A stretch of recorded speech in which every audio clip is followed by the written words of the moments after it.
බෝවන් සුබ දවසක් ඔයාලට යුඑන්ස් ඩයරි channel එකෙන් අලුත් වීඩියෝ එකක් අරගෙන ආවා මම. ඉතින් අවුරුද්දට වැඩි බබාලා ඉන්න අම්මලාට බබාගේ බර වැඩි කරගන්න එක ඉතාම ගැටලුකාරී තත්ත්වයක් වෙලා.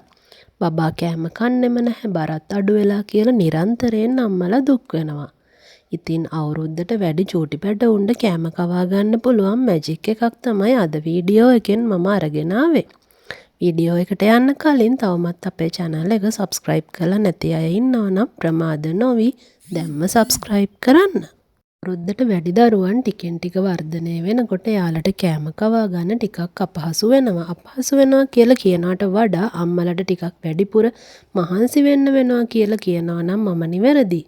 ඉතින් ඒකට විවිධ හේතු තියෙනවා.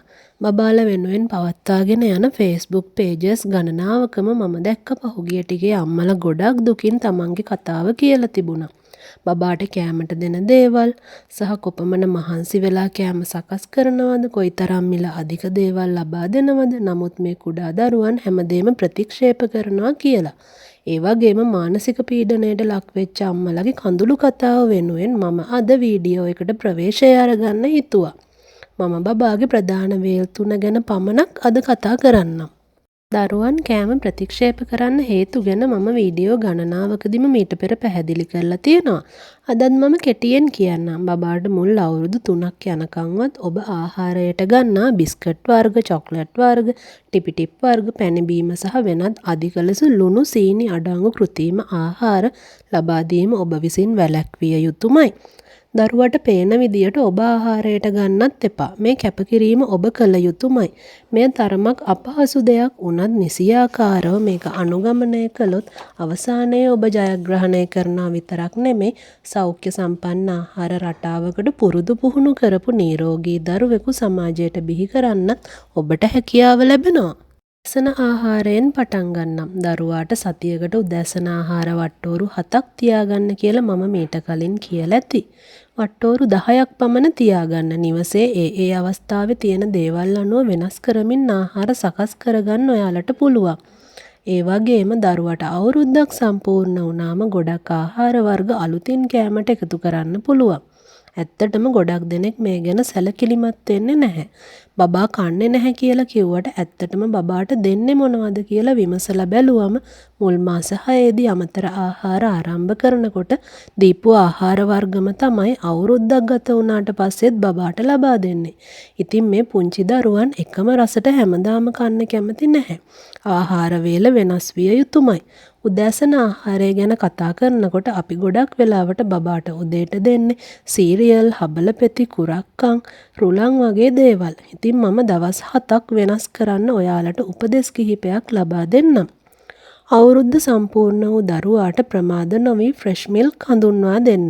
කෑමවලට ෆ්‍රෙෂ් මිල්ක් එකතු කරනකොට හොඳට බරත් වැඩි වෙනවා වගේම දරුවා ඒ රසටත් ගොඩක් ආස වෙනවා. සතියේ එක් දවසක් උදෑසන හබල පෙති ෆ්‍රෙෂ් මිල්ක් වලින් හදනවා නම් ඊළඟ දවසේ පොල් කිරි දාලා කිරිබත් හදන්න. හබල පෙතියක රටඉඳි සමග දෙනවා නම් කිරිබත් එක කෙසෙල් ගෙඩියක් එක්ක දෙන්න. තුන්වෙනි දවසේ බතල ටිකක් තම්බලා තෙම්පරාදු කරලා මාළු කෑල්ලක් ෆ්‍රයි කරලා චීස් කෑල්ලක් එක්ක ලුණු ගම්මිරිස් ටිකක් එකතු කරලා දෙන්න.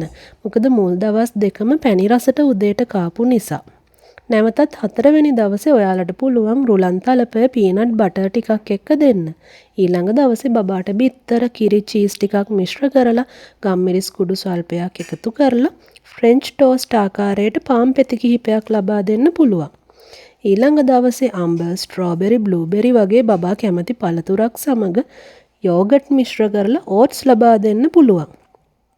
ඊළඟ දවසේ බබාට තම්බපු කඩලවලට කැරට් ලීක්ස් ටිකක් එකතු කරලා බිත්තරයක් එකතු කරලා කඩල තෙම්පරාදුවක් දෙන්නත් ඔයාලට පුළුවන්. 7 වෙනි දවසේ ඕට්ස්, කෙසෙල්, පීනට් බටර්, බිත්තර හා ෆ්‍රෙෂ් මිල්ක් යොදාගෙන සකස් කරන ඕට්ස් පෑන්කේක් එක බබාට ලබා දෙන්න පුළුවන්. මම මේ කියපු ආහාර වට්ටෝරු 7 දිහා බැලුවම ඔයාලට පැහැදිලි වේවි එකිනෙකට වෙනස් රසයෙන් බබාගේ උදෑසන වේලට අපිට මොනතරම් දේවල් කරන්න පුළුවන්ද කියලා. මීටත් අමතරව පැණි රසට කන්න අකමැති බබෙක් නම් නූඩල්ස්, ඉන්දියාප්ප වගේ දේවල් උදේට දෙන්න පුළුවන්. එහෙම නැත්නම් මුං යට සහල් මිශ්‍ර කරලා හදන මුං යට තෝස එකක් බබාට දෙන්නත් පුළුවන්. බිත්තර ආප්ප, රුලන් පිට්ටු වැනි දේකුත් දරුවාට උදෑසන වේල විදියට ලබා දෙන්න පුළුවන්. කෑම නොකන බබාට තවත් උපක්‍රම මම ඔයාලට කියන්නම්. විවිධ හැඩවලට කපන්න පුළුවන් කුඩා කටර්, මෝල්ඩ් වගේ දේවල් වෙළඳපොලේ පහසු මිලට ගන්න තියෙනවා.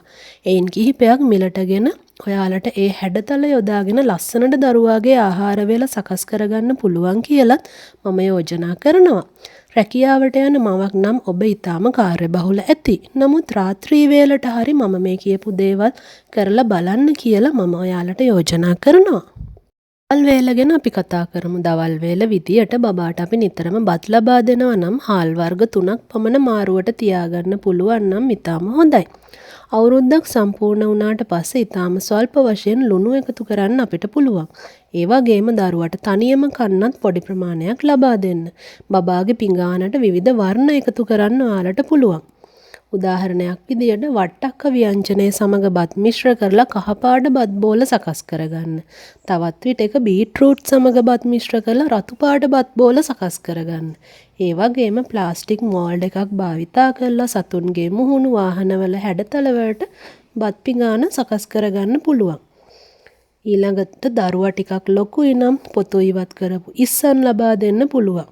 හොඳින් තම්බලා පෑන් ෆ්‍රයි කරලා විවිධ හැඩවලට බිත්තර සකස් කරගන්නත් පුළුවන්. තම්බාගත් කුකුල් මස් බබාට අතින් අල්ලාගෙන කන්න පුළුවන් ප්‍රමාණයේ කැබලි ලබා දෙන්නත් පුළුවන්. කටු ඉවත් කළ මාළු කැබලි බිත්තර සාරුවල දවටලා කඩල පිටි වලින් කෝට් කරගෙන ගැඹුරු තෙලේ බැදලා බබාට දෙන්නත් පුළුවන්. මේ ක්‍රමයටම නිවිති කොලත් බබාට දෙන්න පුළුවන්. ඒ වගේම දරුවන්ට සලාද හඳුන්වා දෙන්න කියලත් මම ඔයාලට යෝජනා කරනවා. තක්කාලි, පිපිඤ්ඤ, කැරට් වගේ දේවල් ලුණු ගම්මිරිස් සහ දෙහි ඇඹුල් සමග මිශ්‍ර වුණාට පස්සේ වෙනමම රසක් තියෙනවා. ආහාර රුචිය වඩවන්නත් සලාදවලට පුළුවන් කියලා මම හිතනවා. ඒ වගේම දරුවට ෆ්‍රයිඩ් රයිස්, ගී රයිස්, තවත් දවසකට නිකම්බත් වගේ විවිධත්වයක් යුතුව ආහාර වර්ග එකතු කරන්න ඔයාලට පුළුවන්. ඒ වගේම ෆ්‍රයිඩ් රයිස් හදනවා නම් හැම වෙලාවෙම අපි ෆ්‍රයිඩ් රයිස් හදන ක්‍රමයටම හදන්න අවශ්‍ය නැහැ. රතු හාල් ටිකක් උනත් සිහින්ව කපාගත් දඹල ටිකක්, කැරට් ටිකක් වගේ ඒ අවස්ථාවේදී ගෙදර තියෙන එළවලුවක් එකතු කරලා ෆ්‍රයිඩ් රයිස් එක හදාගන්න ඔයාලට පුළුවන්. උග්‍ර අඩු බරක ඉන්න පොඩ්ඩෙක් නම් මාළු මස් වගේ දේවල් පෑන් ෆ්‍රයි කරලා දෙන්න උත්සාහ කරන්න. ඒ වගේම දරුවට කිරි ව්‍යංජන සකස් කරන විට හොඳ උකු පොල් කිරි භාවිතා කරන්න. උකු පොල් කිරි භාවිතා කරලා වැටකොළු, පතෝලා, බෝංචි, වට්ටක්ක, අර්තාපල්, කැරට්, බීට්රූට් වැනි ඕනෑම එළවලුවක් රසවත්ව සකස් කරගන්න පුළුවන්. ඒ වගේම සතියේ දින 7ට මස්, මාළු, බිත්තර, හාල් මැස්සන්, කූනිස්සන්, මුහුදු ඉස්සන් වැනි ප්‍රෝටීන් ප්‍රභවයක් අනිවාර්යෙන්ම එකතු කරන්නත් ඕන. ඉතින් එහෙනම් මේ විදිහට දවල් ආහාරය සකස් කරගන්න කියලත් මම ඔයාලට මතක් කරනවා. දැන් බලමු රෑ කෑමට කොහොමද විවිධත්වයක් එකතු කරන්න කියලා. ගොඩක් දෙනෙක් පුරුදු වෙලා ඉන්නවා නිවසේ තිබෙන එළවලු වර්ග කිහිපයක් එකතු කරලා මස් හෝ මාළු කෑල්ලක් දාලා සුප් එකක් හදාගෙන බබාට සුප් එක පොවන්න. ඒ වගේම දිනපතාම එළවලු සුප් ලබා දෙන අයත් ඉන්නවා. මම මේ ක්‍රමයට සම්පූර්ණ විරුද්ධයි. මේ ඉන්නේ වේගයෙන් වර්ධනය වෙන කුඩා දරුවන්. රාත්‍රී නිින්දේදී දරුවාගේ මොළේ සහ ශරීරයේ වර්ධනය වෙන බව ඔයාලා දන්නවද? ඉතින් මේ මිශ්‍ර එළවලු සුප් එක ප්‍රමාණවත් වෙනවද ගොඩක් දඟ කරන චූටි පැටියෙකුට? සුප් කියලා කියන්නේ අපි දන්නා විදියට ඩයට් කරන උදවිය ශරීරය අනවශ්‍ය විදියට තරබාරු වෙන එක වළක්වා ගන්න කෑම පාලනය කරන්න තමයි රාත්‍රී ආහාරයේ විදියට සැහැල්ලු ආහාරයක් ලෙස සුප් එකක් ලබා ගන්නෙ. ඉතින් මේ දරුවන්ට දිනපතා සුප් ලබා දෙන එක ගැන මම නම් සෑහීමකටපත් වෙන්නේ නැහැ. දරුවාට සතියකට එක් දිනක් හෝ දින දෙකක් ලබා දුන්නට කමක් නැහැ.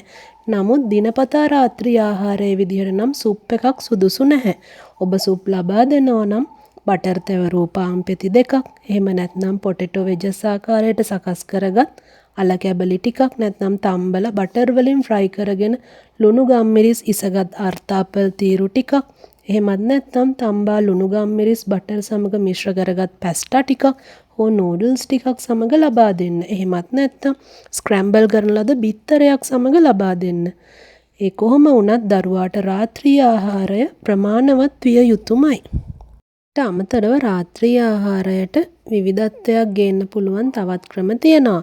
ෆ්‍රෙෂ් මිල්ක් චීස් සමග මිශ්‍ර කර පැස්ටා වලට මස් හෝ මාළු බිත්තර එකතු කරලා සකස් කරගන්න පුළුවන්. එහෙමත් නැත්නම් ඕට්ස් බිත්තර කිරි චීස් එකතු කරලා බ්ලෙන්ඩර් කරගෙන එළවලු තෙම්පරාදුවක් සමග මිශ්‍ර කරලා සේවරි පෑන්කේක් එකක් හදාගන්නත් පුළුවන්. මීට අමතරව අලපරාට පාම් පීසා උඳු පිටි තෝසේ රුලන් තෝසේ මුං ඇට තෝසේ වගේ තෝසේ සකස් කරගන්නත් පුළුවන්.